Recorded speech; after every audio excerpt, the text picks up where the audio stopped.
السلام عليكم. نعم، أنا محمد. براحتك يا بابا.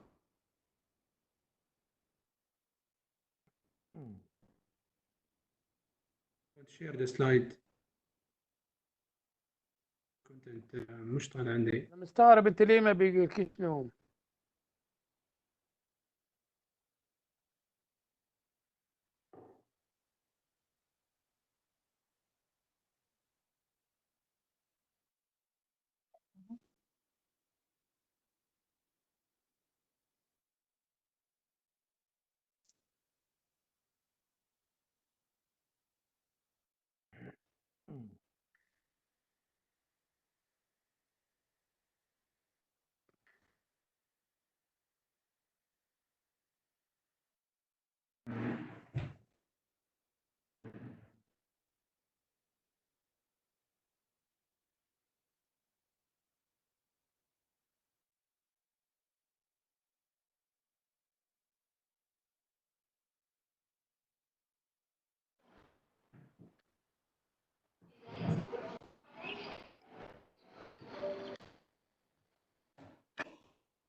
But can you mute the mics? The remaining mics. حبيبي إيه الأخبار؟ نبيل. أحمد خليل. أحمد كحيل. Yeah, can you mute the mic? You are unmuted. You can speak now. Yeah, I can do, but لسه لأن أنا بشوف ويبينار. can you mute all the mics except the speakers?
هو تروح للانيميشن.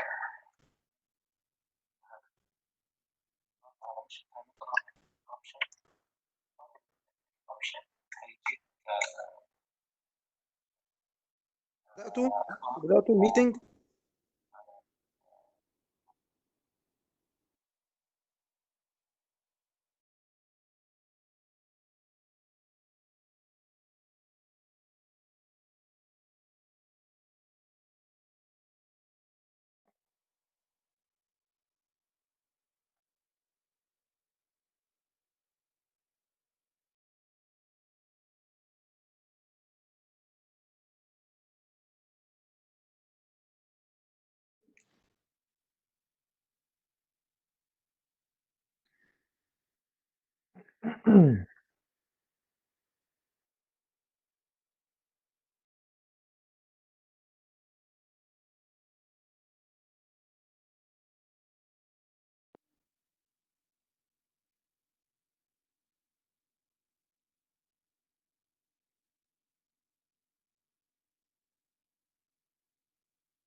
فين يا بنت الدواء تاني؟ مش عارفين يشغلوا الابلكيشن.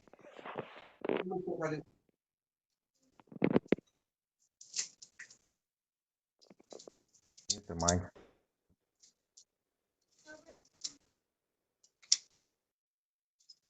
طيب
we can start. Sir Ahmed, should we start or not yet? 8:15 now.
Dr. Hussein, would you like to start?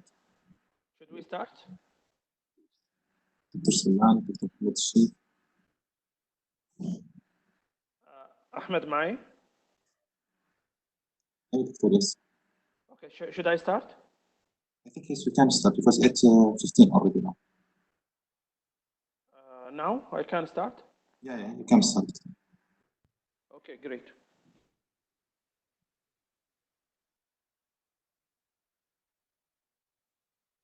Assalamu alaikum. Good evening, everybody. And I welcome you all for this wonderful evening. My name is Dr. Wasim Saeed Al-Zayer. I am a general and a neurocritical care consultant at King Saud Medical City in Riyadh. I will moderate this event tonight, inshallah, and I hope it will be beneficial and educative for all of you.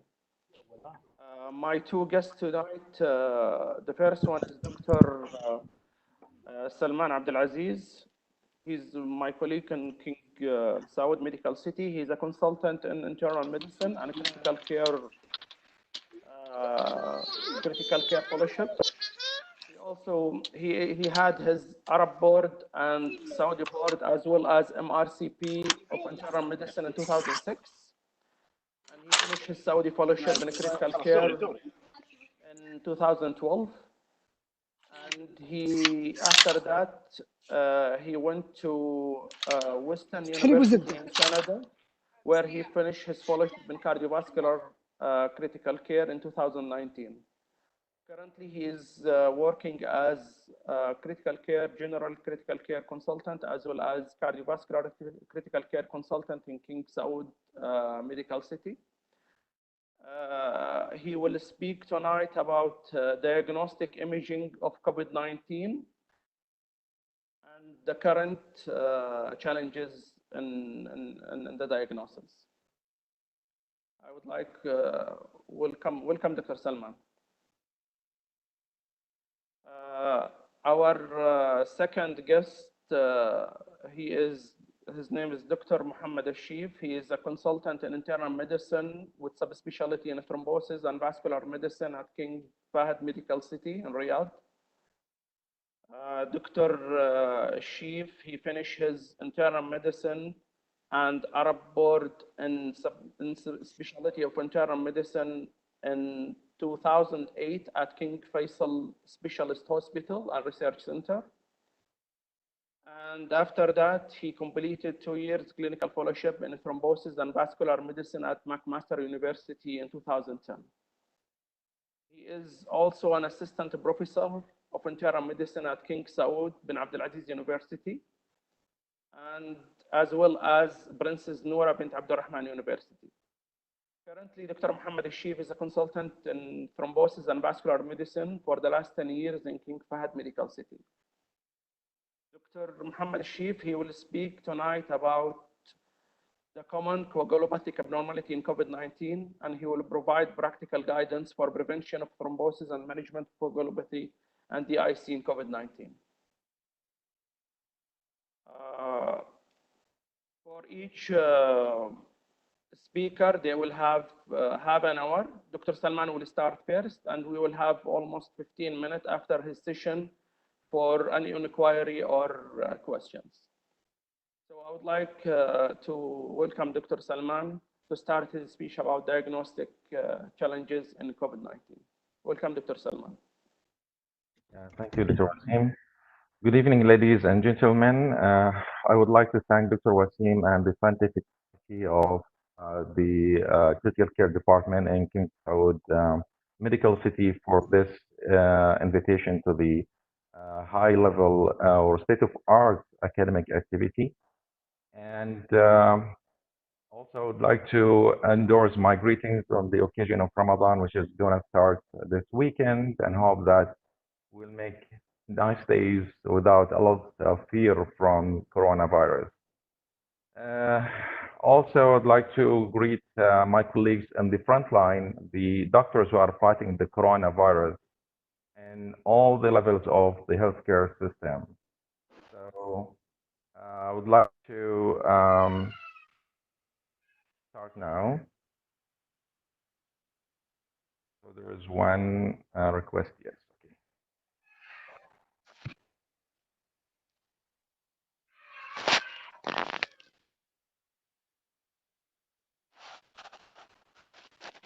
Slow now, slow slide.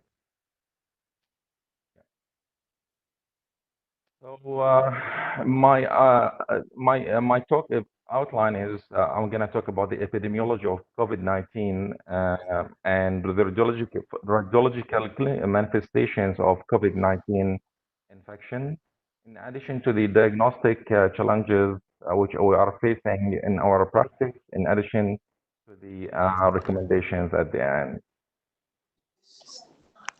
The background, as you know, that the first description of COVID-19 related respiratory infection was described in December 2019 in Wuhan, in China.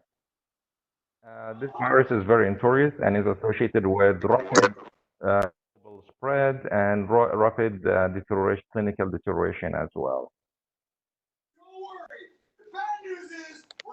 The first case reported in Saudi Arabia was in March 2nd, 2020. And so far, more than 11,000 cases as of today reported by the Ministry of Health in Saudi Arabia. Hey guys, this is my second move. It's called the Oh No Romeo. I'm not on the dance floor. I'm grinding with my girls. I'm doing my thing. I look good. Dr.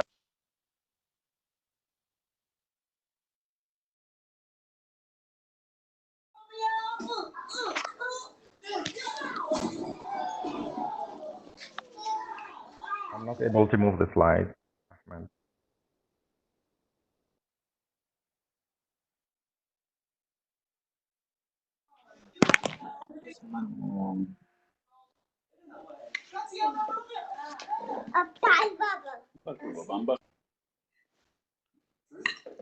Move the It's from your side, Doctor. You can manage it.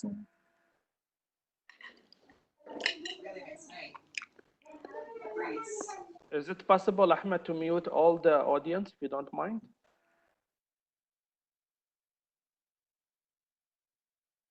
And keep only the speaker mic on, please.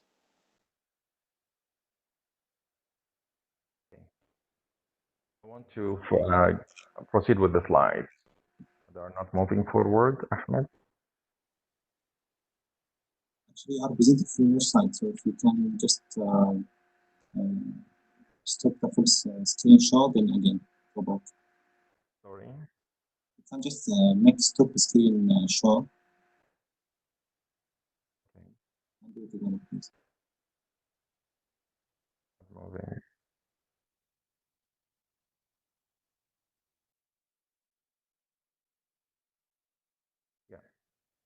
So, as historical finding that the one of the biggest influenza pandemics that happened in the past is in the influenza A in 1918, so 100 years back, and in 2005 we had the avian flu, and then that was followed by the H1N1 pandemic in 2009, followed by MERS-CoV virus, which was mainly in the Middle East. And now we are living the novel coronavirus pandemic, which started in 2019.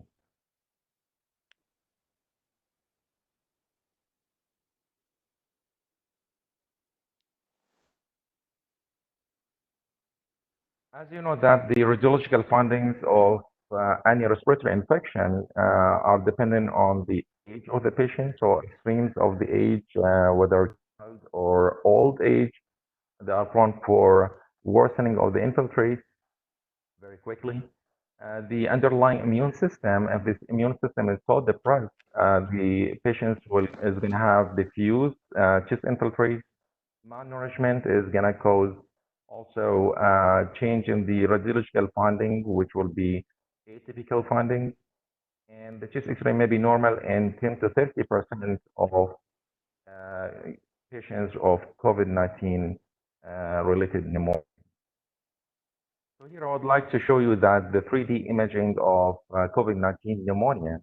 And as you see that, those infiltrates on the white color are mainly posterior, and they are more fearful, and they are also basal. So this is the 3D image which was published from Netherlands last month. So a question to the audience. 40-year-old patient who presented to the emergency with history of fever and dry cough. The nasal swab reported to be positive, and the initial chest X-ray was normal. The next step is repeat the chest X-ray. Option B, proceed for CT scan. C, do poke test for the lung. D is anaphylactic infection. No further imaging is needed. So would like to open the vote, please, Ahmed.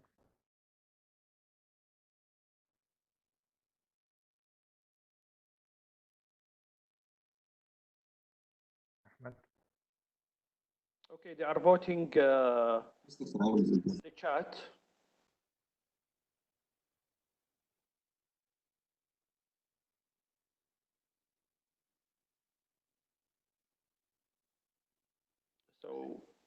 So almost the majority are choosing B. So the voting had finished now. The option is, are you done? So can you show us the poll?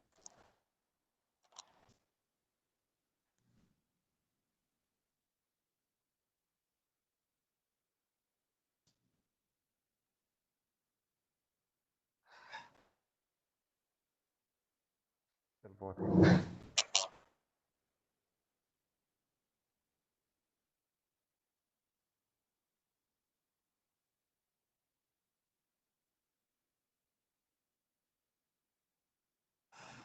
All right, can you show us the answer?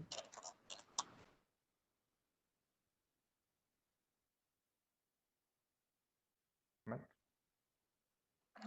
I could not show the answer, but Can you show us the answer? I could not show it now, but from the they are answering the B and All right, I'll proceed to vote now.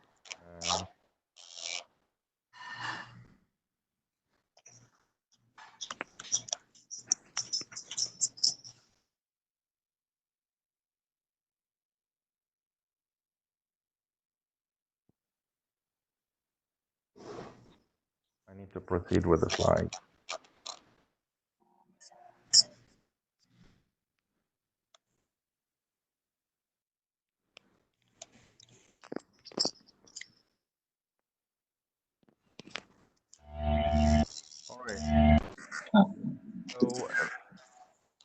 that the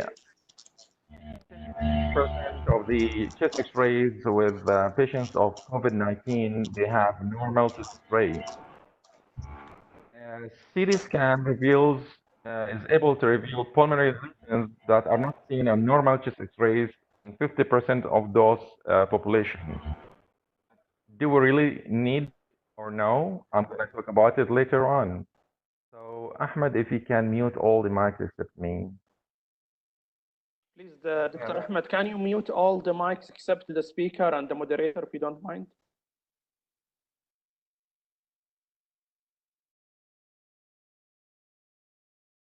Right. So the first COVID-19 CT report was published in January 2020 in Radiology Journal by Lee et al.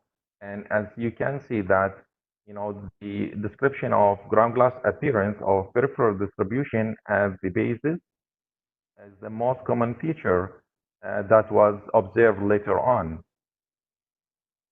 This is a very busy table of description of CT findings of viral pneumonia. However, just to make it simple, that just focus here with the red column, that ground glass opacity and consolidation is the most common feature of viral pneumonia. And if you want to get the a deeper description of coronavirus or specific features, they have interlobular septal thickening, which is called paving pattern. So here is another CT images showing, diffuse ground glass appearance bilaterally. They are more posterior, and this is another image of CT scan of COVID-19 pneumonia, which is showing ground glass appearance with interlobular and intralobular septation, and this is what's called crazy paving. This is another feature of COVID-19 pneumonia, which is showing reticular infiltrate because of the lymphocyte infiltration of the septi. And here is the small nodules with surrounding ground glass appearance, which is called the halocine, and this is the reverse halocine feature. I'd like to show you here also, this is the reticular shadowing of COVID-19 pneumonia, which is happening at the late stage of infection. And this is another feature of COVID-19, which is subpleural nodules. Okay, and this is one of the specific features of viral pneumonia, especially for the coronaviruses family.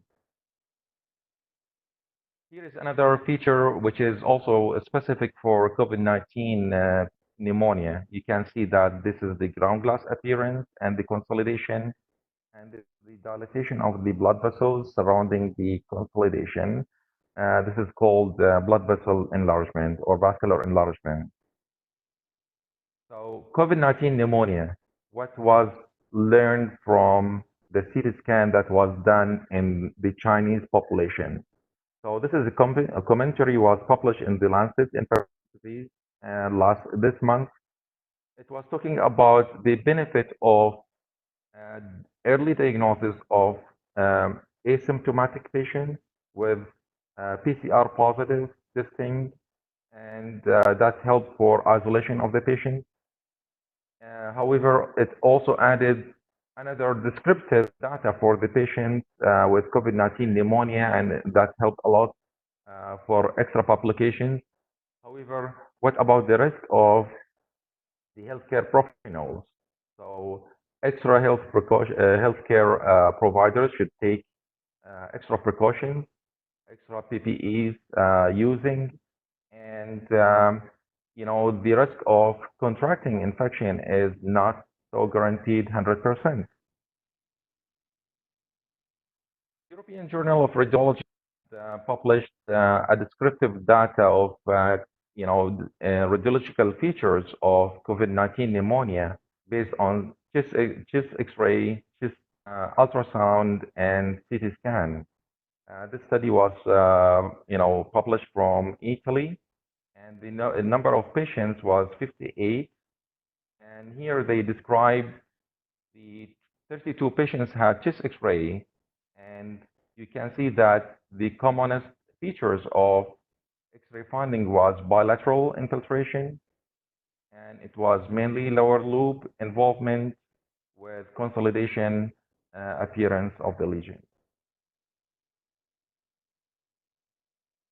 42 patients of those 58 patients had CT scan, and the main description was peripheral, multilobar infiltrate with ground glass appearance and consolidation, and the specific feature was crazy paving pattern. However, those patients that are not having commonly pleural effusion or mediastinal lymphadenopathy. Of note that pleural effusion, if it is found, it means a lot of it means a poor prognosis and high chance of death. CT features which are differentiating the COVID-19 from the SARS and MERS-CoV virus. So COVID-19 patients, they have bilateral and multilobar lung involvement. However, in SARS or MERS-CoV virus, commonly they have unifocal lung disease. COVID-19 patients, they have halo sign, and possibly they have reverse halo sign features. However, these features are not present in SARS or MERS-CoV virus patients. Bilateral peripheral ground glass opacification can be a feature of infectious process as well. So remember that organizing pneumonia, drug toxicity, or connective tissue disease might be an manifestation of bilateral peripheral ground glass appearance. The ultrasound findings, which are described in the Italian study of 22 patients who had ultrasound to the lungs. So 100% of those patients, they had B lines in various patterns, and you can see that the pleural line is irregular and thick, and you can see multiple focal or multifocal diffuse and confluent B lines in the upper and the lower scan.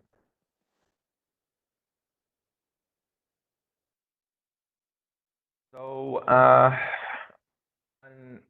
publication was coming from New York by American investigator for a retrospective population who were having the data from China. So Chinese patients who were having data analysis in United States. So they divided the patients or the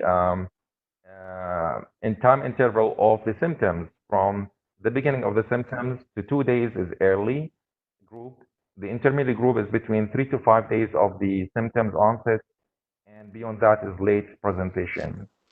So in the population of early presentation, 56% of them, they had normal CT chest. However, in those population who had intermediate or late presentation, the commonest presentation was bilateral peripheral consolidation, and at a later stage, which is the fibrotic stage or the organizing pneumonia, stage, they had linear opacities in the CT scan. As you know that the stethoscope was invented in 1816, and the ultrasound was introduced in 1942. And the ultrasound was, incorporated to the ATLS guidelines as a fast scan, as a mandatory scan that you have to do for those patients after major trauma. Now we have focus, which is very common practice in our hospital. So this is a commentary or correspondence which was published in the Lancet Respiratory Medicine about, with this COVID outbreak, less stethoscope use and more ultrasound. So the ultrasound is taking over even the use of the usual stethoscope for the clinical examination and for up the findings from the lungs, the heart, and the lower limb venous scan. So focus now is the common practice in the tertiary care centers and the secondary care centers. And I have one of my colleagues who was with me in the focus rotation. She was practicing homeless medicine in Toronto, and she was practicing or training. She joined the training program of focus there in Western University just to carry her probe of ultrasound and examine the patients in the street.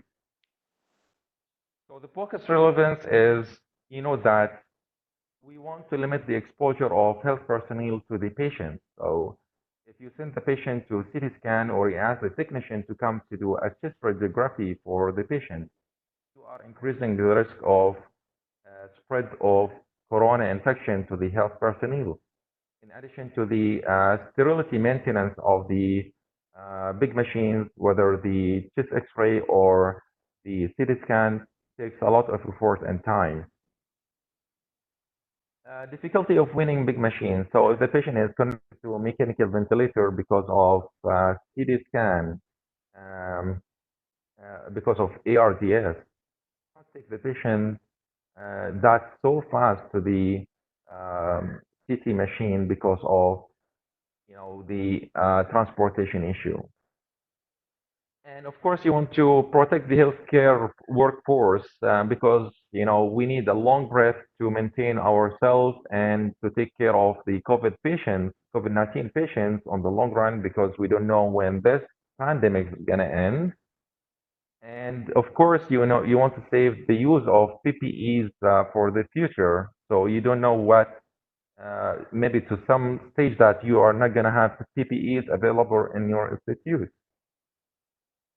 Prolonged focus studies also may be risky. So those who are going to make the focus studies, they have to do it as a point of care focus studies, and they have to do it as soon as possible after picking up the clinical signs that's relevant to the patient's parameters.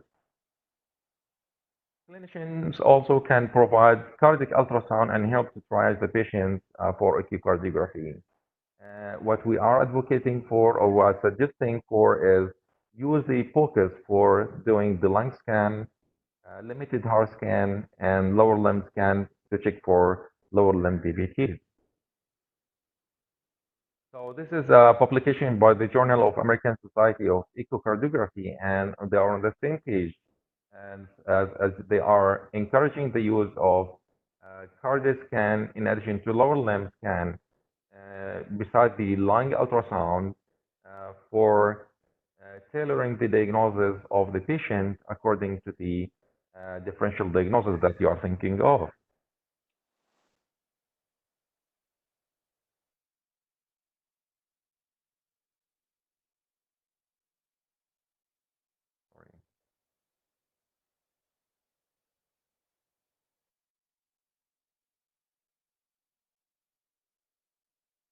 So a letter editorial was published in the Intensive Care Medicine about the findings of lung ultrasound of novel coronavirus pneumonia during the 2019 and 2020 epidemic.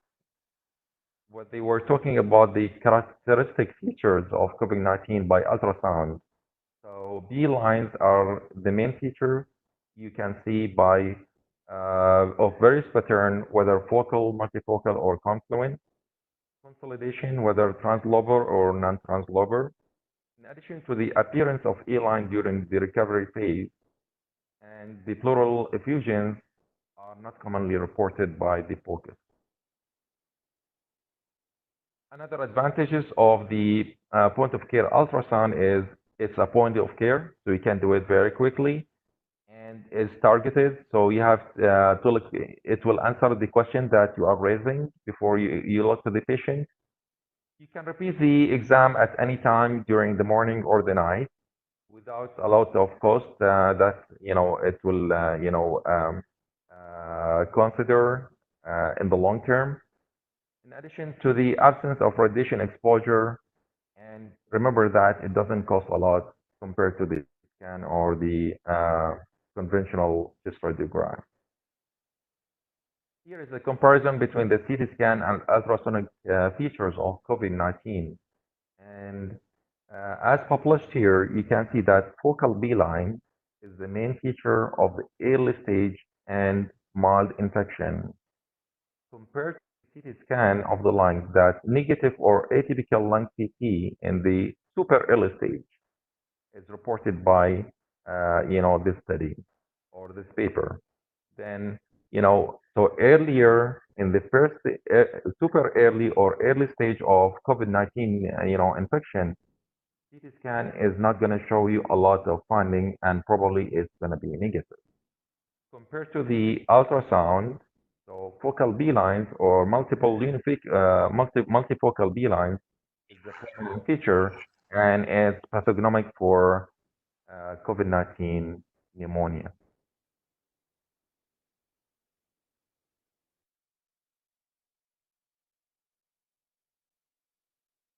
Sorry.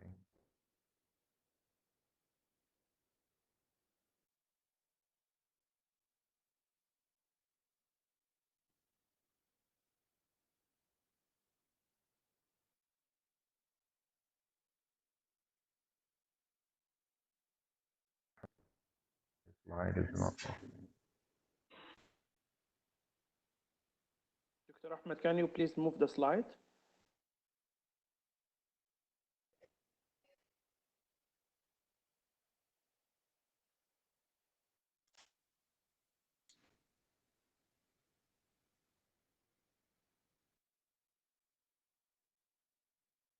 I'm sorry.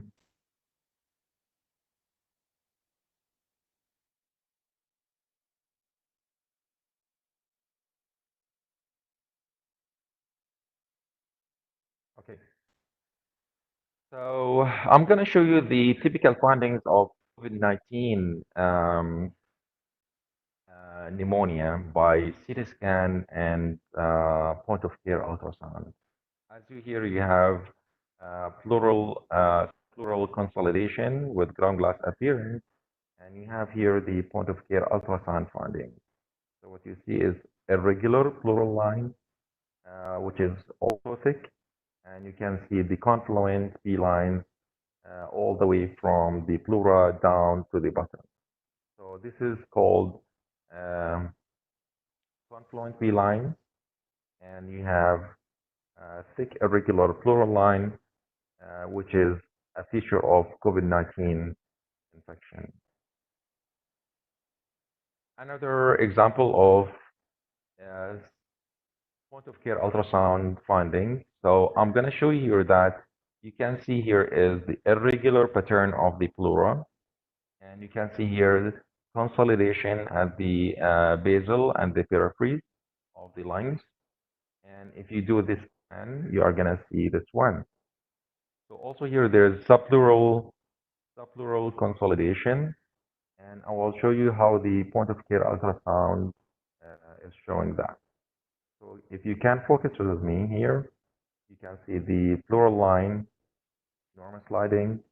The pleural line is thick, regular, and there is a breakdown of the pleural line here, which is compatible with the subpleural consolidation. And in addition to that, you see the multiple focal B lines. So this is subpleural consolidation finding of the ultrasound if you do it for COVID-19 pneumonia patients.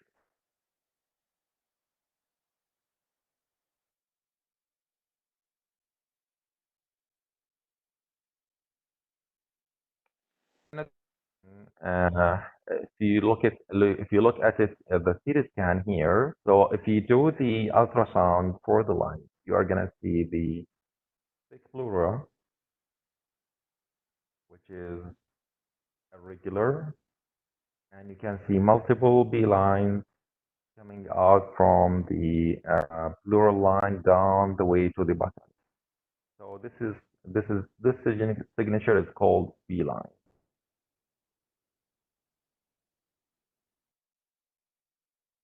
So for practicalities, remember that A line excludes parenchymal lung disease. when you do the point of care ultrasound the patient and there is no B lines, whatever is there is A lines, so this patient is having healthy lines. B lines can be used also for trending to assess the burden of the disease. So the more intensity of the B lines, that means the disease is more severe. Consolidation, if it is found in the ultrasound, this will help you decide about recruiting the patient by increasing the peak. And also this will help also to decide about proning the patient in addition to decision for the ECMO. If the B lines are disappearing and the only signature there is A line profile, so that means the patient is recovering from COVID-19 pneumonia. So we are still talking about the focus. When you are done with the lung ultrasound, just do your quick scan for the heart to check for the LV and RV function. Do your quick lower limb venous scan for the common femoral veins and the popliteal veins. And just remember that combination of compression ultrasound and cardiac focus will increase the specificity of around 96% for diagnosis of acute pulmonary embolism if the patient is having severe hypoxemia, which is not explained by the usual lung ultrasound. This is an editorial which was published also by the intensive and critical care nursing, and they were talking about the strengthening the ICU health security for corona epidemic. And what they are stressing on is that the health personnel should be protected by careful and strong protection methods by less investigation like the chest X-ray and CT scan, in addition to saving the manpower for the future, because still they don't know when is the end of the. So what the experts suggest regarding the chest X-ray, if you would like to do it, they are saying that it has limited indications, and you can do it at initial presentation to the emergency unit, and you can do it post-procedure like intubation, venous catheter insertion, or chest tube placement. If the patient is having acute deterioration of ventilatory support and lung focus cannot be done by the physician, so we can go ahead to do a chest X-ray. So the standard practice is point of care ultrasound, daily lung scan for the patient with COVID-19 pneumonia, in addition to assessment of the LV, RV, and the IVC diameter, lower limb 4-point venous scan. This will help also to decide about the recruitment if the patient is having severe atelectasis or ERDS. And this also, the point of care ultrasound will help the physician of recruitment and the weaning decision as well.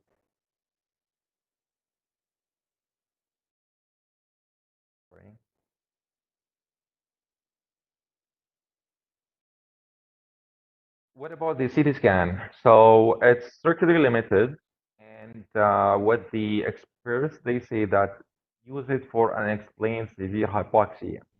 If you are thinking about acute pulmonary embolism or other pathologic entity like invasive pulmonary aspergillosis, brain or abdomen CT scan if any finding is suspected like ischemic bowel or ischemic stroke for this category of patients, because these patients, they have high thrombophilic status.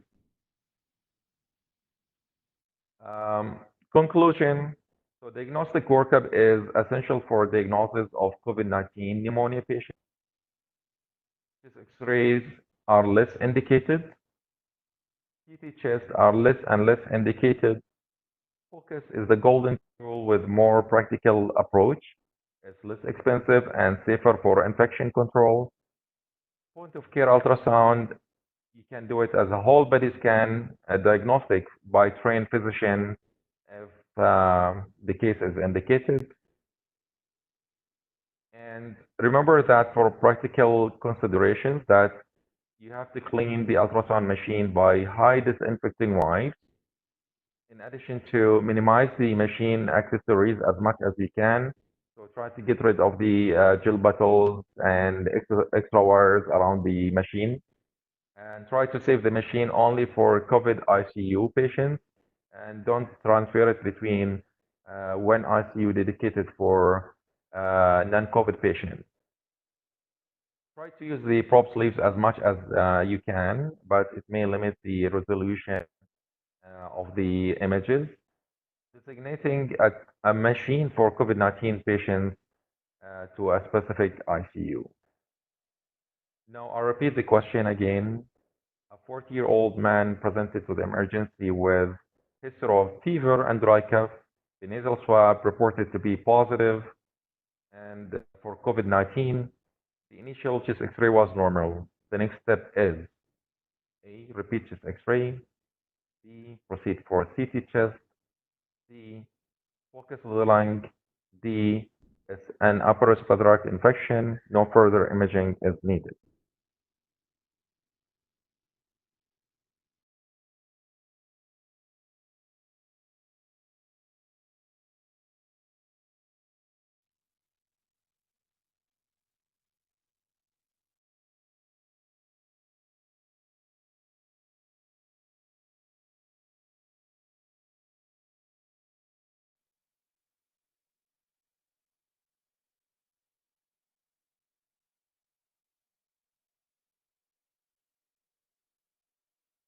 Okay, it seems to be that all the audience agree that the right answer is already C, to do point of care ultrasound. So focus now is the right answer. Means that the information was helpful to the audience, and I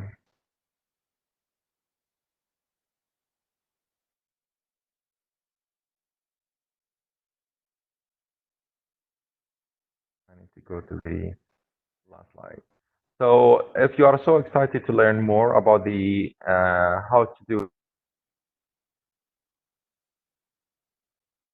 the lower limbs, there are very good references and the YouTube or the internet.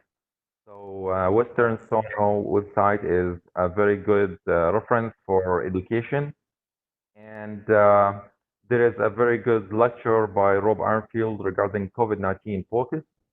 And there is another lecture by Hassan Suleiman as well. So they are both available in the YouTube. You can go and know how to do the focus at bedside and how to do further interpretation. If you have any questions, I would like to welcome you. Okay, thank you. Thank you very much, Dr. Salman, for this nice presentation. Please, for all the audience, if you have any question, you can just post it in the chat panel here, so I can just ask Dr. Salman. Meanwhile, there is one question from Asir. He mentioned, do we need special infection control precaution during point of care ultrasound, especially near patient face?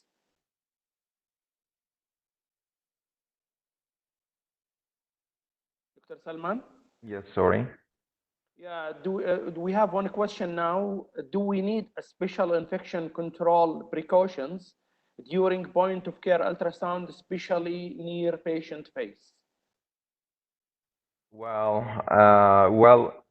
what we advise is the one who is examining the patient, the physician who is examining the patient, is the one who will do the point of care ultrasound at bedside. So he's already using personal protective equipment. And number two, we advise that you have to clean the machine and the probe by high disinfectant chlorine wipes before and after the ultrasound exam. And number three is that maintain the ultrasound machine inside the COVID ICU. So don't transfer it to another unit in the hospital. Okay, great. There is another question here. Do you need to train ultrasound technician on point of care ultrasound? Well, I think the ultrasound technicians, they are more expert in detailed ultrasound performance. So what we have to train them is just to small touch or a fine touch of point of care ultrasound. So we have specific questions. We don't need a lot of details to be explained by the ultrasound machine. So what I'm asking or looking for should be answered immediately in 2 to 5 minutes, so quickly. Uh, Point of care ultrasound is different from the usual routine ultrasound done in the radiology department. They are doing detailed studies, but for us, we are doing rapid, quick, to the target assessment. Okay, there is another question from Abdul Aqwari here. His question is, how specific is the pleural irregularity on point of care ultrasound in COVID-19? So to talk about the pleural line irregularity as not specific for COVID-19 patients, okay, so it can be present in MERS-CoV virus or any viral pneumonia. So what you need is very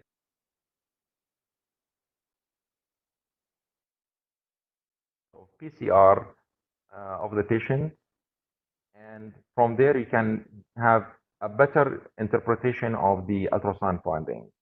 So what you see is going to be 100% or maybe 80 to 100% sure that these findings are typical for COVID-19 pneumonia. Thank you. There is another question from Juan Diego. His question is, do you recommend any special transducer?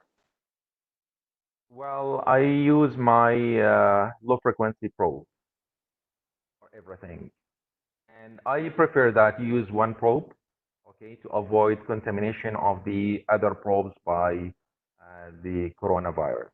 So use the low frequency probe, which is the cardiac phase probe. Okay, great. There is also a comment from Wassan. He said he totally agree with the fact that focus is great, but to consider point of care ultrasound as a test of choice, you need a dedicated training for bedside ultrasounds. And we have also questions from Abdurrahman. Do we need to do point of care ultrasound for non-critically ill patients like the one mentioned in the scenario? Yes. So in Spain, I think had made a protocol for screening the patients in the emergency unit. So those are coming with positive COVID-19 PCR test. They were having maybe no symptoms.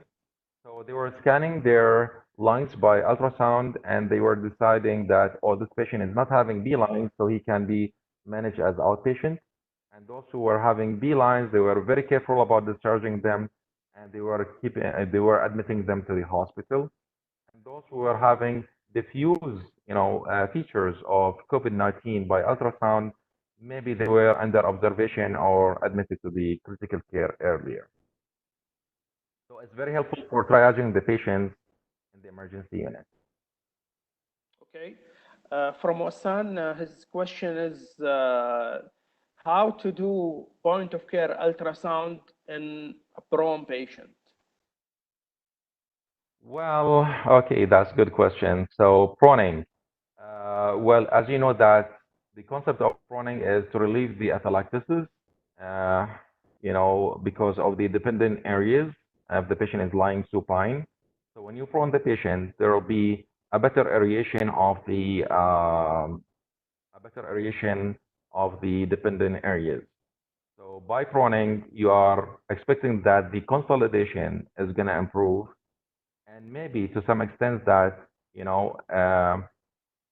if there is a good recovery, the B lines are gonna also improve or disappear, and you'll have the A line signature later on.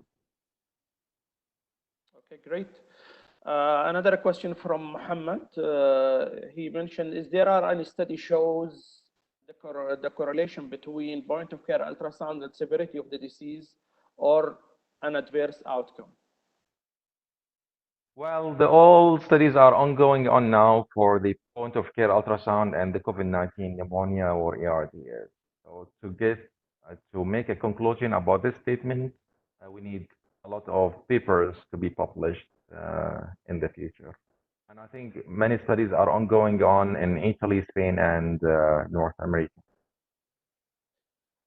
Okay, last question from Dr. Ahmed Kohel from Dr. G. Elmi. Is CT thorax preferred when patient became more critical? Well, if you are looking for, you want to exclude acute pulmonary embolism, and you cannot do, well, okay. So you have two scenarios for the worsening of hypoxia in COVID-19 patients. Either you have acute pulmonary embolism, or the second scenario is worsening infiltrate and worsening hypoxemia because of the infection or fungal. So in the first scenario, which is acute pulmonary embolism, you can do the cardiac focus and you have to look for RV dilatation and microrenal sign, in addition to the lower limb scan looking for clots in the common femoral veins or the popliteal veins. If you see any of these findings, this is most likely because of acute pulmonary embolism. However, if there are worsening infiltrates are seen by a chest radiograph and you are thinking about, invasive aspergillosis is ongoing or secondary bacterial infection, you can go ahead for a CT scan for further evaluation. Okay, there is one more question or two more questions here, and how we can improve our skills in point of care ultrasound and decrease the exposure to COVID-19 patients. So two questions in one. Improving the skills is always scan and scan and get the expert opinion to revise your scanning. So when you are doing a focus, you are looking for findings. You should make a good interpretation of the findings, and you have to make a conclusion and advice to the treating physician. What is the benefit of this useful tool, and how does it change the management of the patient? That's the beauty of focus. And so you have to train yourself frequently. Don't hesitate to do the ultrasound on every day for those kind of patients, whether cardiac, pulmonary, or trauma patients. Now, how to protect yourself? Of course, adequate infection control precautions as per hospital, policies. So you have to take full PPE in addition to cleaning the machine before and after the use of the ultrasound. Okay, there is one question from Dr. Nader. He said, does normal ultrasound exclude COVID-19? Well, normal ultrasound will exclude COVID-19 pneumonia, but does not exclude COVID-19 infection, which may involve the upper respiratory tract. That's the answer. Okay, last questions. Any special finding by point of care ultrasound for vasoplegia? Okay, so you have to do the point of care ultrasound for the heart. So you are supposed to assess the preload, the contractility, and the afterload.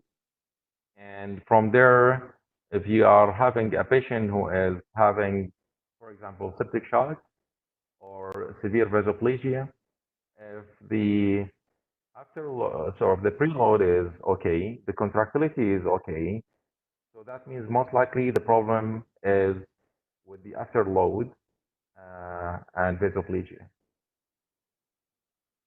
Okay, the last question from my side, Dr. Salman, you mentioned in your lecture that B lines and point of care ultrasound is almost pathognomic to diagnose COVID-19. Is it pathognomic, or it can help you to differentiate the diagnosis from other differentials? Because as far as I know that B line could occur in other pneumonia, other viral disease or even bacterial? So this is a point of care ultrasound study, all right? So you should know the patient history first before you do the point of care ultrasound for adequate interpretation of the findings. If you don't know the history, you can't see that. Yeah. If you don't know the history and you find the B lines, whether unilateral or bilateral, okay, you may end just this is a consolidation in one side, or you have interstitial syndrome according to the B line presence in both sides. So history is very important to get the result or the diagnosis at the end. Great lecture. Thank you, Dr. Salman, for your lecture. Now I would like to welcome Dr. Mohammed Al Sheef, our next speaker. Dr. Mohammed Al Sheef, he's a consultant, for those who catch up later, he's a consultant in vascular and thrombosis for the last 10 years in King Fahd Medical City. He will discuss today the common coagulopathic abnormality in COVID-19, as well as provide practical guidance for prevention of thrombosis and management of coagulopathy and DIC in COVID-19. I would like to welcome Dr. Mohammed. Assalamu alaikum wa rahmatullahi wa barakatuh. Good evening, ladies and gentlemen. Before I start, I would like to share my slide. Yeah. Can I share my slide first?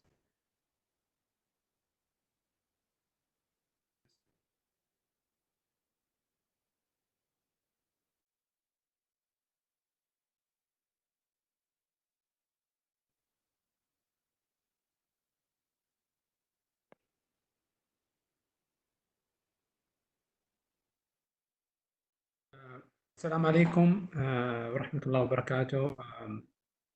Good evening, ladies and gentlemen. I would like to start by thanking Dr. Wasim for his kind introduction, Dr. Salman for kind invitation, and King Saud Medical City for organizing such informative and enlightening symposium. I would like to start without further ado to talk about my topic, thrombosis challenges of COVID-19. It's actually a difficult task that was assigned to me by Dr. Salman. Thank you for this gift.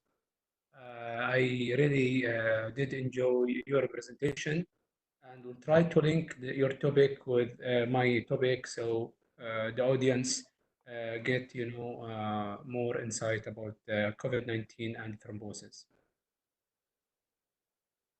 First, I would like to share with you my learning objectives. I was not moving the slide.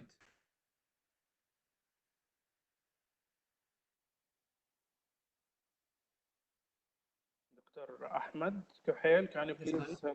Yeah.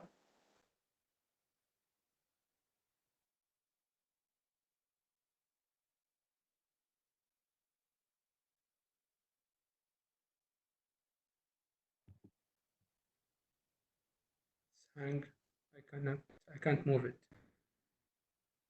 Dr. Ahmed Kuhail, can you hear me, please? He's a presenter now. He just stop full screen, then again make it full screen. There's full screen. Okay, it's moving right now. Okay. This is my learning objective, to discuss the common coagulopathic abnormalities in COVID-19. We call it COVID-associated coagulopathy, and to provide practical guidance for the prevention of thrombosis and management of coagulopathy and DIC in COVID-19 ICU patient, and integrate the latest evidence about thrombosis and COVID-19 into clinical practice. The data are emerging every day. We have new publications, so it's difficult to catch the whole topic. So I will do my best to select the most impactful articles in this field. And the last point, briefly to highlight how to manage effectively and virtually anticoagulant and thrombosis patient in the COVID-19 era, which is really challenging. I will start by highlighting the presentation. It's very relevant to COVID-19. This is a patient who is more than 100 years, super cesarean made, who was initially complaining of urination and dysuria, admitted and managed as a case of UTI with catheter insertion. Discharged home. 2 days later, he started to develop shortness of breath, chest pain, and vital signs upon his presentation was hemodynamically stable. He was satting 94% 2 liter. CTPA done and showed saddle-shaped pulmonary embolism. Everybody, think about this age is more than 100 years. The case fatality rate is very high. This patient gonna die without intervention. This patient, he made significant and remarkable recovery with just anticoagulant therapy, because if you administer systemic fibrinolytic therapy or catheter-directed, the risk of intracranial hemorrhage is very high for this patient. So he survived this, major event, life-threatening saddle pulmonary embolism. This is another, just back to COVID. This is same. We have super century 100, more than 100 year Italian male who was born during the Spanish flu pandemic about 1918 and has recovered from coronavirus. So age is very important. If you look at this patient, we see mortality for COVID, in young, healthy population. This patient is elderly. So medicine is not black and white. We cannot say, oh, this is 100% patient gonna die. There is uncertainty in medicine. This is the beauty about medicine. There is uncertainty. It's a new disease. We don't have solution and we don't have answer for all questions. Just we are trying our best and we are moving, the research forward. So there is always a bright light at the end of the tunnel. And hopefully we will combat COVID-19, pandemic with all the effort. So where do we stand? Already these, some data that highlighted by Dr. Salman. So epidemiology, we have about 2 million. This is until today about almost 2,500,000 cases globally, and more than 170,000 deaths worldwide.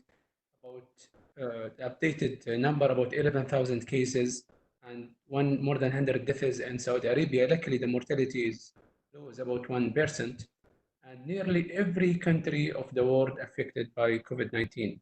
So the etiology caused by severe acute respiratory syndrome, coronavirus 2, SARS, coronavirus 2, which is RNA virus that belongs to the beta coronavirus genus. Genus also includes SARS coronavirus 1. It is very similar to SARS coronavirus that epidemic 2002-2003.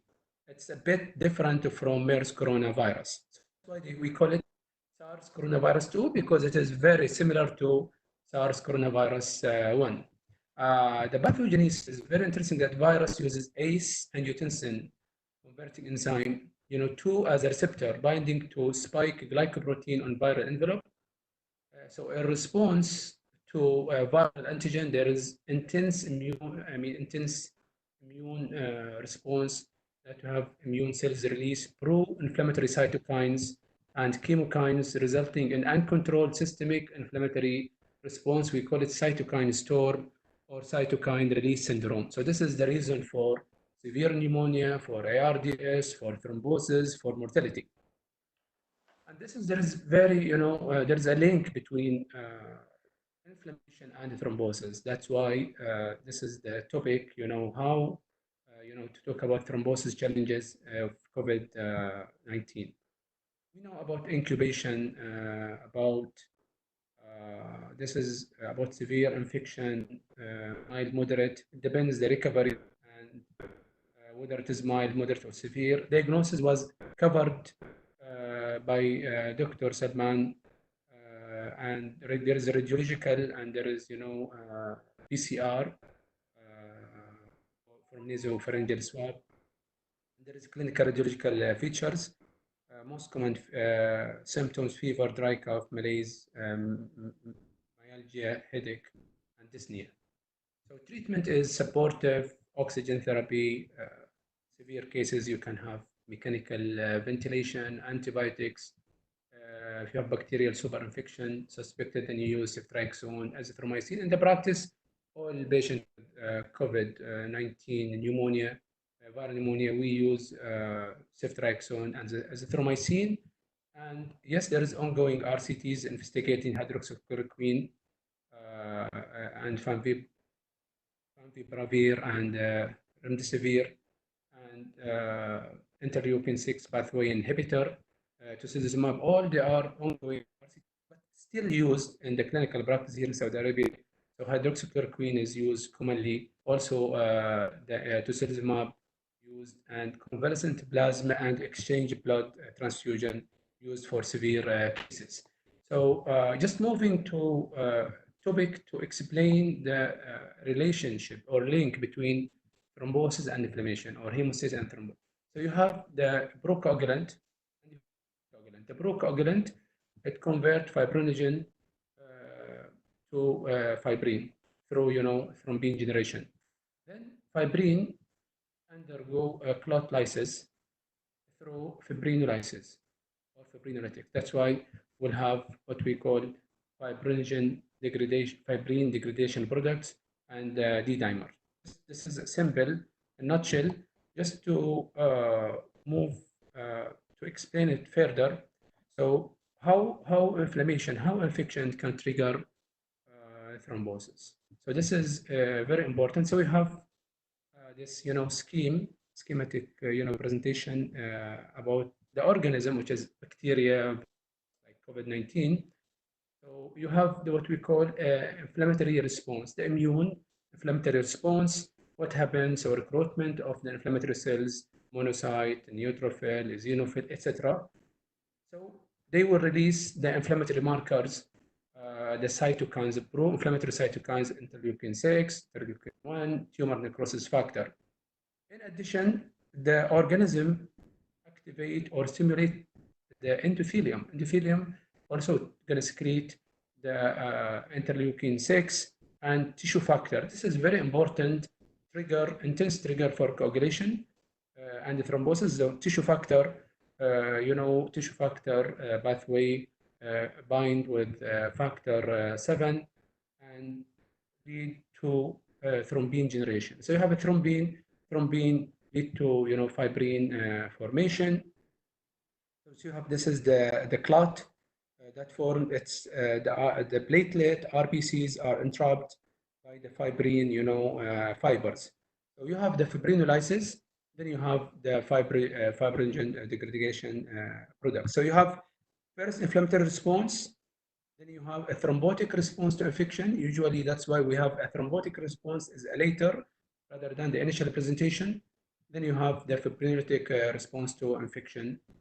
Sometimes they overlap together. That's why we say it's D-dimer is a marker of severity and a prognostic marker, because it goes hand in hand, inflammation and thrombosis. So these are the inflammatory cytokines. The same it happens. That's why we say why medical patients they have increased risk of thrombosis compared to surgical patient, because of the inflammation connected to disease. The inflammation, like from secondary to infection, lead to release of inflammatory cytokines and activation of the coagulation cascade or tissue factor pathway. So these are the inflammatory cytokines that's secreted in response to infection. So tumor necrosis factor stimulate monocyte to secrete tissue factor or cause more tissue factor expression. So this is leading to more thrombosis. It's like a vicious cycle. Interleukin-1 again stimulate endothelial cells to secrete tissue factor. Stimulate the liver to increase fibrinogen antiplasma and increase plasminogen activator inhibitor, which this is can increase the risk of thrombosis. Interleukin 6, which is very important. It's a key factor, maybe the single most important. That's why we inhibit this, cytokine. So stimulate megakaryocyte to increase platelets. So you have tissue factor. It is integral membrane protein. It plays a key role in initiation of anticoagulation. It's very important. You can see this is the tissue factor from platelet. It is can stimulate the coagulation cascade through activation of the platelet. Again, the same you can see with the inflammatory response. You have eosinophil, monocyte, neutrophil, all they secrete tissue factor, express tissue factor in response to inflammation or infection, like here COVID. So tissue factor, what we call tissue factor containing microparticles. This is what stimulate the coagulation cascade tissue factor pathway and formation of thrombin and fibrin. Then you have fibrin degradation products. So there is link between tissue factor. It is the central role. You have inflammation, thrombosis. Also, there is a link between thrombosis and cancer, and there is inflammation as cancer. So all evolving around tissue factor and cytokine response pathway. So this is important about fibrin and fibrinolysis. So coagulation is thrombin action plus factor 13 to what we call fibrin clot. So this is very important concept. This is fibrinogen. So you have thrombin formation. What will happen? Convert fibrinogen to fibrin monomer. So it will remove the fibrinopeptide A and B. So this is the fibrin monomer. It will form soluble fibrin polymer. Then you have factor 13. We call it a clot stabilizing factor. So factor 13, it will what we call covalent bonding between the fibrin polymers. Then you have what we call this is the fibrin clot. So you have the fibrinolysis by plasmin. You have the plasmin action cause clot lysis. So it can break down the fibrin polymer it can anywhere, but cannot break the covalent bond. The plasmin cannot break the double bond formed between factor 13. So what will happen as a result of this breakdown? You will have D-dimer. You will have all these what we call fibrinogen or fibrin degradation products. All these. But what we are measuring here, this is commonly is D-dimer. So this is a D-dimer. It is one of the degradation fibrin degradation products. So it's very important. This is acronym. It's a directed decision in many established risk situations. It's very excellent tool to risk certify many clinical situations. So D-dimer is now a routine test in most hospitals. Now we do it routinely before, and now with the COVID-19, it is done routinely like CBC. It is part of the minimum test panel required for most hemostasis labs. Why? Because D-dimer key lab test involved many clinical indication, exclusion DVT and PE in conjunction with evaluation of the pretest probability. This is we know it since long time. It has excellent negative predictive value used to roll out, not to roll in, and diagnosis or management of patient with DIC. It's very important. It's a marker of risk of recurrence of thrombosis. Patients who have unprovoked or idiopathic VTE, discontinuation of anticoagulation, we measure D-dimer after 1 month. If it's still high, this is a marker of recurrence, and also it's emerging indication. It's a prognostic marker of adverse outcomes in COVID-19. So this is it's a marker of coagulation and fibrinolysis. It is also a pro-inflammatory marker. So it is a biomarker for disease severity and mortality in COVID-19 patient. I will show you on the next slide, the published literature about D-dimer. So D-dimer is not specific for because elevated in a variety of other conditions where activation of coagulation and fibrinolysis occur. So pregnancy,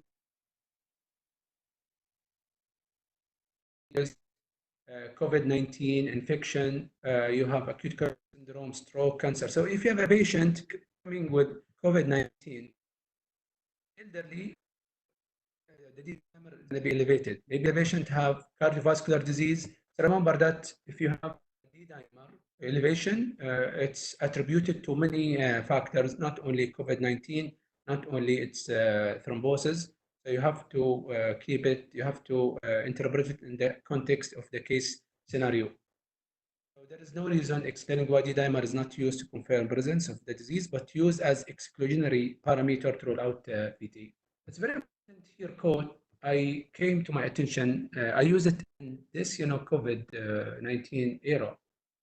We are hyper atrophied in direction of COVID-19 and atrophied in all other medical issues. I just covered the last 2 weeks, the COVID team, really people over focus about COVID-19 and we overlook many other medical issues.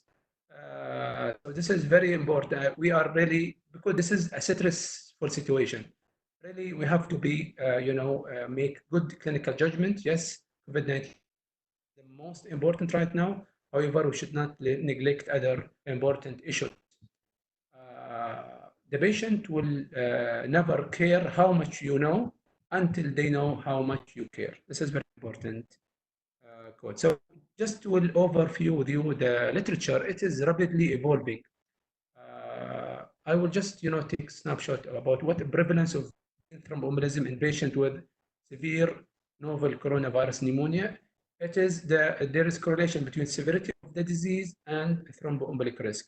It's not in mild, moderate cases, usually in severe cases who are requiring ICU admission, requiring high flow oxygen. So this study it's published recently in journal Thrombosis Hemostasis about the number of patients. You can see the patient, they have 20 patients have 81 patients. So 21 of them, they have thrombosis, and usually there is age is significant factor, leukocytosis. So age is significant with significant p-value, lymphocytosis. Here just to find the D-dimer. D-dimer is very important. You see the elevation of D-dimer is markedly high compared to patients without VTE. So we have 20 with VTE and 61 without venous thrombosis. So you can see that the incidence of VTE in patients with severe novel coronavirus pneumonia is 25%, about 1 out of 4, which may be related to poor prognosis. The significant increase of D-dimer in severe pneumonia, COVID pneumonia is a good index for identifying high-risk group of VTE.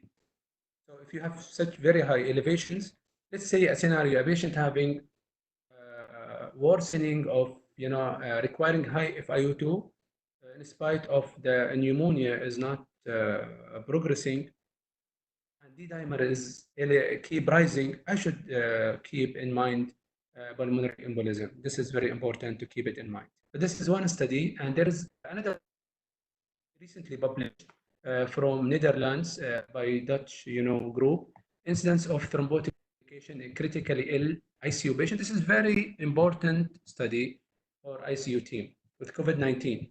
So this is characteristics of included patient. We have about the mean age about 64, and these are baseline characteristics. And we have patient about 31 cases develop pulmonary, thrombosis, arterial and venous.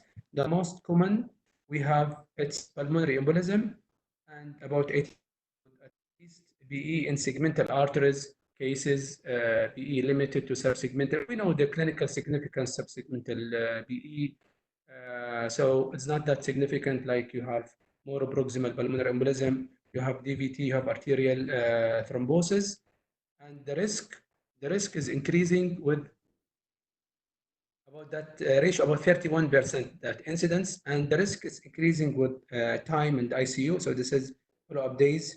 As the longer ICU stay, the more risk of. This is they use the routine standard VTE risk prophylaxis. So routine or standard VTE screening and prophylaxis. We don't use nadrobarine. This is what we use here, enoxaparine, tenzabarine, and others. So they use nadrobarine standard dose, but they increase the dose if the body weight more than 100, like 5,700. This is the dose they are using. They found that the incidence of this is the importance. All of these patients received VTE prophylaxis. So 30%, 31% incidence of thrombotic complication is really high in spite of the standard pharmacological prophylaxis. So what they suggest this group, they suggest for high prophylactic doses even in the absence of randomized evidence, because remember this is not randomized clinical trial. This is just a prospective trial. Then we have this is the largest case series published in New England Journal of Medicine, updated last month, about clinical characteristics of coronavirus disease in China. So about 1,000 patients, and they found the D-dimer elevation about in the severe cases 60%. 60% it is elevated D-dimer more than 0.5 milligram per liter. And also this is all of them. If you collect all of them, they will have 46%. But it is higher with the more severe, the higher elevation of D-dimer, and 70%, requiring ICU intubation had elevated D-dimer. So this is a poor, prognostic factor for severity of the disease, for progression, mechanical ventilation, intubation. This is another most of the literature or studies published in from China. So this is an course and risk factor for mortality of adult patient with COVID-19 in Wuhan, China. It's a retrospective cohort study of 191 patients, and they found here D-dimer.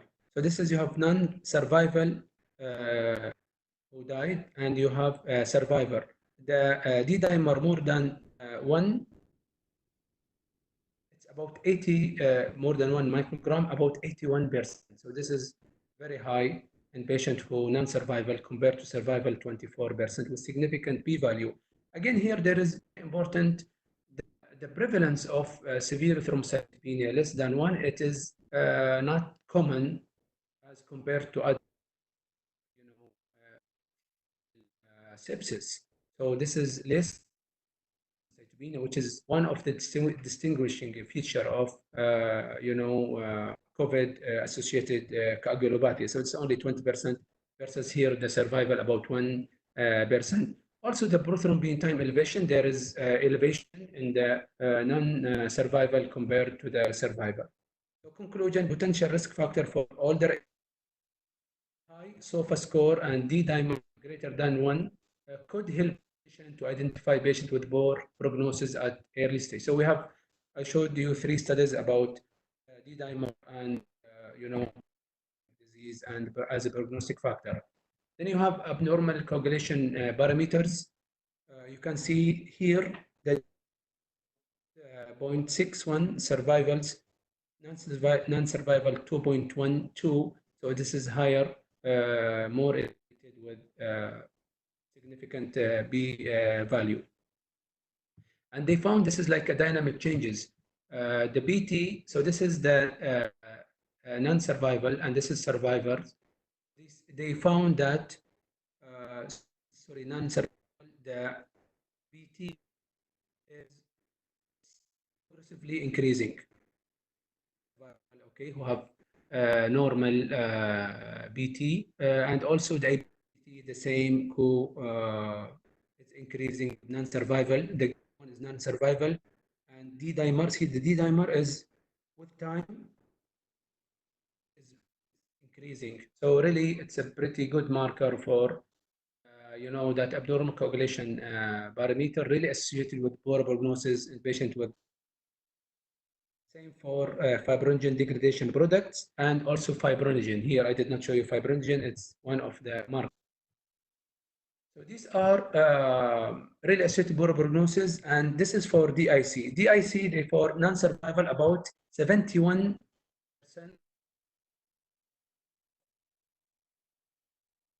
versus 0.4% in survivor.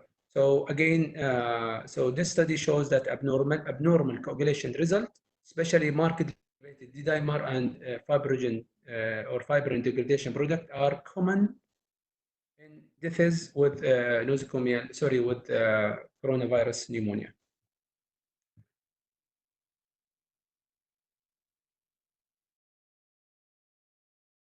Signs, so just to wrap up, signs of coagulation activation, it's a mimicker of the IC, but slightly different from usual sepsis-induced DIC. This is, we call it COVID-associated coagulopathy. They have less prominent thrombocytopenia, as I told you, they have about less than 20 to 30%. Less consumption of coagulation parameter, have mild elevation of prothrombin, sorry, BT and ABTT, and abnormal coagulation results are associated with poor prognosis. Sometimes you have, you know, more severe like DIC, which is common in deaths with COVID-19 pneumonia. Can I move the slide next? So this is the evolution of coagulopathy in COVID. Start by you have this is you have the COVID-19 infection. So start by, you know, fibrin degradation product and D-dimer increase. So you have worsening respiratory, you know, insufficiency. Then you have more elevation of D-dimer, and you have more now start prothrombin time. By the way, it's not INR. We measure here prothrombin time. Then again, there is this is like pre-DIC. Then with, you know, multi-organ dysfunction evolving to over DIC, you will have increased BT and low platelet, increased D-dimer, and fibrin degradation products. So you have the full-blown DIC picture. So it is like gradually progressive, and it's variable from case to case. So you have sepsis-induced coagulopathy. This is the point, prothrombin time. They give, based on, you know, prolongation, they give 0, 1, or 2 point, and you have total SOFA score, and you have the platelet count. Again, it is more than 150, less than 150, or 100. And this is why I'm talking about this, because this is they use it in the next study. This is one of the most important studies that you know, shared by all WhatsApp group about how anticoagulant. By the way, you know, the MOH protocol, they added, you know, anticoagulant treatment based on this study. I will give my comment about this. So anticoagulant treatment is associated with decreased mortality in severe coronavirus disease patient with coagulopathy. So this is they screened about 1,700 patient, but you know, eligible patient only about 450 classified as severe COVID-19, and they, you know, classified to 99 with heparin treated for 7 days or longer, and 350 without heparin treat or treated less than 7 days. And here they found about 100, more than 100 died within 28 days. Here about 30 died within 28 days, and we'll analyze it. And here they found very important the association between heparin treatment and outcomes in certified patient. So this is 28-day mortality. They have a patient who have, you know, sepsis-induced coagulopathy. Score is high, more than 4. They found treatment with heparin, the 28-day mortality about 40%, and non-treated with heparin about 64%. So there is mortality, you know, reduction in mortality, significant p-value. But if the sick score less than 4, there is the p-value is not significant. So here it's important that patients who have okay, more sepsis-induced coagulopathy, they have better, you know, mortality compared to less sick score. So this is the important slide. So this is, as I mentioned, sick. It is the benefit, mortality benefit here significant. Another one here, you see they are stratification according to D-dimer, more than 1 upper limit, 2, 3, 4, 5. We say severe elevation of D-dimer if it is more than 3 to 4. So if D-dimer more than 6 times upper limit of normal, the mortality benefit is very robust. So this is the one that if I would like to say that anticoagulant therapy with lumoxitibarine appears to be associated with better prognosis in relation to mortality, as I said, 40% versus 64% with significant p-value. Similar benefit was noted in those with D-dimer more than 6-fold of upper limit of normal. Again, this is the mortality 32 versus 52%, significant p-value. Other, you know, for lumoxitibarine, it protects critically ill patient against VTE. In addition, low molecular heparin has been shown to have anti-inflammatory properties, which may be an added benefit in COVID infection where pro-inflammatory cytokines are markedly raised. That's why I presented initially how it is the inflammatory cytokines or the cytokine storm syndrome in relation to thrombosis. So this is like here, heparin, it can hit, different directions, can be anti-inflammatory, anticoagulant to prevent against VTE, also increase the mortality, especially if D-dimer is very high, about more than 6 upper limit of normal. But this is one of the most significant studies. Well, this is not randomized clinical trial, but this is very important.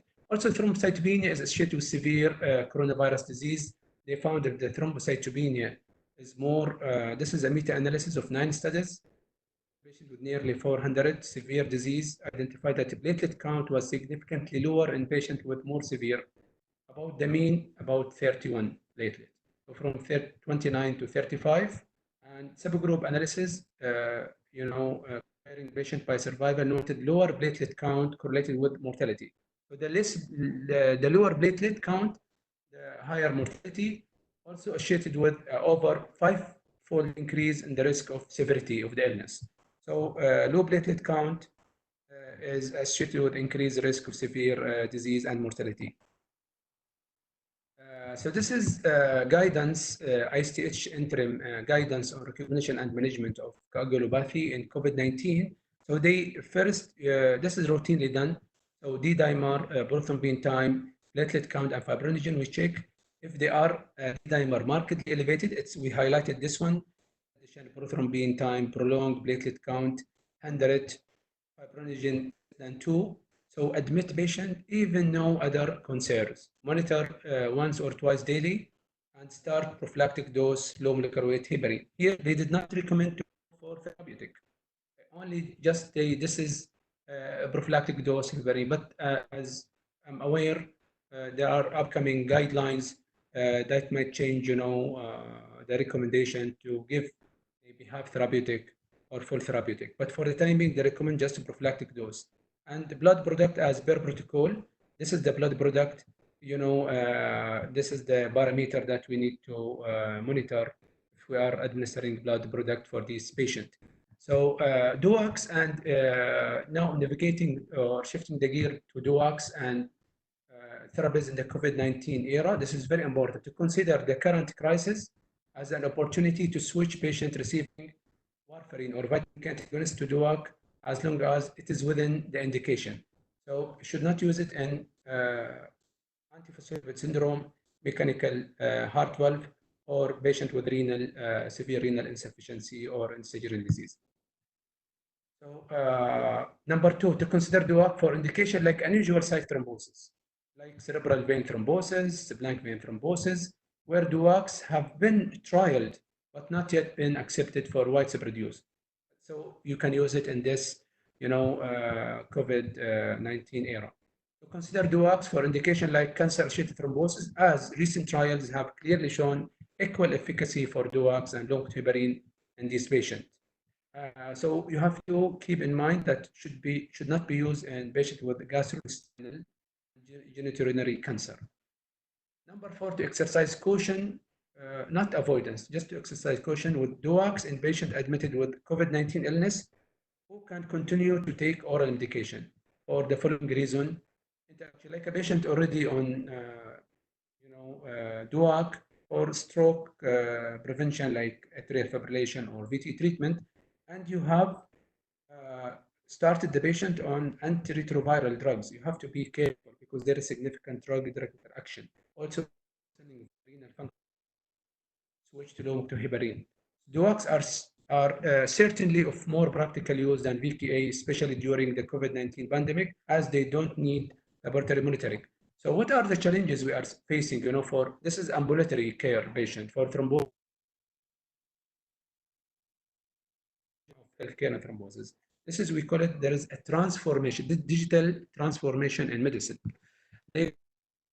Of thrombotic disease and conditions requiring anticoagulant management to present specific challenges. Why? Because virtual visit often preclude detailed examination, helpful for diagnosis. So we count on history. We cannot examine the patient. Also, emergency rooms are under increased burden and potential sources of exposure. So again, even they might have VTE symptoms, they will not go emergency because of the concern about exposure or contracting the infection. Also, in our monitoring, potentially expose patient to COVID-19 exposure, maybe solution to do it, like home healthcare visit, and COVID-19 infection is associated with thrombosis and bleeding complication. Just summary and take-home messages. The most common pattern of observed in patient hospital with COVID-19 is characterized by marked elevation in fibrinogen and D-dimer levels. This correlates with parallel rise in markers of protein. Unlike the pattern seen in classic DIC from bacterial sepsis or trauma, the cytopenia is mild, platelet count usually 100, and microangiopathy is not present. Some patients with severe COVID-19 infection can develop a coagulopathy meeting criteria for DIC per International Society of Thrombohemostasis, with fulminant activation of coagulation and consumption of coagulation factors. Like we find death is about 70% of non-survival, they have DIC. This is reflected by moderate to severe thrombocytopenia, platelet count less than 50, prolongation of PT, ABTT, marked elevation D-dimer, and decreased fibrinogen. This is the full-blown picture of DIC, but remember, not all the time we find this full-blown picture. Sometimes fibrinogen is normal in spite of the patient is severely, septic and hypotensive, requiring multiple anthropic support. In a study by Tang and his colleague from Wuhan, 71% of non-survival from COVID infection met the ISTH criteria for DIC, as mentioned, compared to only 0.4 of survivals. Elevated D-dimer admission and markedly increasing D-dimer, about 3 to 4-fold over time, were associated with higher mortality. Why? Because reflecting coagulation activation from infection or sepsis, cytokine storm, and impending organ failure, which I explained earlier. And therapeutic anticoagulation is not required unless VTE or atrial fibrillation is documented, like previously. And the efficacy of intermediate or full therapeutic anticoagulation for critically ill COVID patient without DIC is under study. So this is not recommended by ISTH and not recommended by American Society of Hematology, which was published last week. In patients already on anticoagulation for VTE or AFib, therapeutic doses of anticoagulation should continue, but may need to be held count less than 30 or 50. People, they usually less than 50, they hold it. More than 50, they continue. Or the fibrinogen less than 1. Prophylactic dose lumefantrine is recommended for all hospitalization with COVID-19, despite abnormal coagulation test, in the absence of active bleeding, and held only if platelet count, they say here the guidance from ASH, less than 25, and abnormal BT or IBTT is not contraindication for pharmacological thrombophilaxis. Mechanical thrombophilaxis should be used with pharmacological prophylaxis if it is contraindicated. limited data from China, the one I presented, that those with severe COVID-19 infection or markedly elevated levels of D-dimer more than 6 have decreased mortality with the prophylactic dose. They use prophylactic, intermediate, and high, and therapeutic or unfractionated heparin. However, most European and North American ICU patients receive, and also in Saudi Arabia, they receive routine. All ICU, I would say 100%, they receive routine long heparin, unfractionated heparin prophylaxis, regardless of diagnosis. I think based on the data I presented, earlier, the study about that 31% of ICU patient, critical patient with COVID-19 severe pneumonia, they develop thrombosis in spite of prophylaxis. I think it's reasonable to consider intermediate dose, like enoxaparin 0.5 milligram per kg BID, if D-dimer more than 6 times upper limit of normal. And this is going to come, in the next lines, therapeutic dose, longtiparin, or unfractionated. If suspected BE, for example, patient increasing of IO2 need without worsening pneumonia. COVID-19 has redefined the provision of healthcare thrombosis. With this, I will conclude, my presentation. Thank you for your listening, and we'll open the floor for questions. Thank you very much, Dr. Mohammed.